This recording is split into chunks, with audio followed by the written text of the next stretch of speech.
ایک شخص حضرت داؤد رحمۃ اللہ علیہ کی خدمت میں حاضر ہوا اور کہا کہ میں فلاں صوفی کو دیکھ کر آیا ہوں کہ شراب پی کر مدہوش پڑا ہے۔ اس کی پگڑی اور جسم کے کپڑے فکے سے لتڑے ہوئے ہیں اور کتے اس کے گرد جمع ہیں۔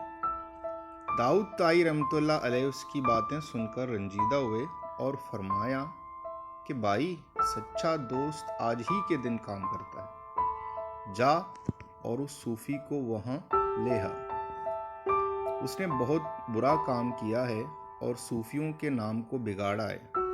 حضرت رحمۃ اللہ علیہ کا ارشاد سن کر وہ شخص مخمصے میں پڑا اور پیچ و تاب کھانے لگا۔ اس کو غلاظت سے لتڑے ہوئے صوفی کو ہاتھ لگانے سے کراہت آتی تھی، لیکن حضرت داؤد طائی کا ارشاد بھی نہ ٹال سکتا تھا۔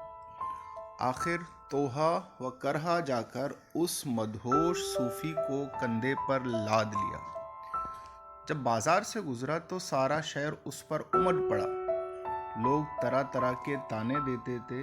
کوئی کہتا، ذرا اس درویش کو دیکھو، اس کے تقویٰ، پارسائی اور دینداری کے کیا کہنے۔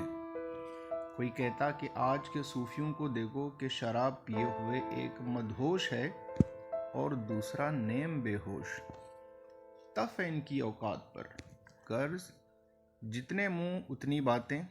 وہ شخص لوگوں کے طعنے سنتا تھا اور خون کے گھونٹ پیتا تھا۔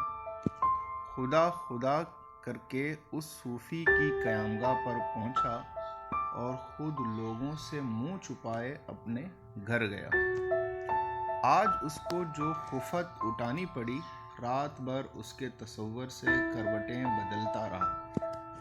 دوسرے دن حضرت داؤد رحمۃ اللہ علیہ کی خدمت میں حاضر ہوا تو انہوں نے ہنس کر فرمایا، گلی کوچہ میں بائی کی آبرو ریزی نہ کر، ورنہ زمانہ شہر میں تیری آبرو ریزی کرے گا۔